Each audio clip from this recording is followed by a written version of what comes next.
இன்றைக்கு நாட்டிலே நடந்து கொண்டிருக்கக்கூடிய ஒரு ஆட்சி எப்படிப்பட்ட ஆட்சி என்பதை பற்றி எல்லாம் நான் அதையும் சொல்ல வேண்டிய அவசியம் இல்லை. ஏற்கனவே இந்த ஆட்சி பொறுப்பேற்ற நேரத்தில் நான் சொன்னேன், 6 மாதத்துக்கு நான் இதை பற்றி நான் பேச போகிறதில்லை. ஆனால் 6 மாதத்துக்கு முன்னாடியே பேச வேண்டிய ஒரு சூழ்நிலை வந்து விடுமோ என்று அச்சம்தான் இன்றைக்கு இருந்து கொண்டிருக்கிறது. வந்து விட்டது. அதை பலர் பேசிக் கொண்டிருக்கிறார்கள். இந்த விமர்சனங்கள்லாம் வந்து கொண்டிருக்கிறது. 6 மாதம் இல்லை, 5 மாதம் இல்லை, 4 மாதம் இல்லை, 3 மாதமாவது தாங்குமா என்ற ஒரு கேள்விக்குறியோடு தான் இந்த ஆட்சி நடந்து கொண்டிருக்கிறது. இந்த நிலையில தான் இன்றைக்கு நீங்களும் வந்து இயக்கத்தில் தங்களை இணைத்துக் கொண்டிருக்கிறீர்கள். ஆகவே கழகம் ஈடுபடக்கூடிய எந்த பணிகளாக இருந்தாலும் அந்த பணிகளுக்கு நீங்களும் ஒத்துழைப்பு தருவதற்காக வந்திருக்கிறீர்கள்.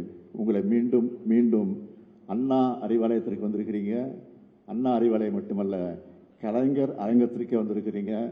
ஆக அப்படிப்பட்ட சூழ்நிலையிலே உங்களை எல்லாம் மீண்டும் மீண்டும் வருக வருக வருக வருக என்று வரவேற்று விடைபெறுகிறேன். நன்றி, வணக்கம்.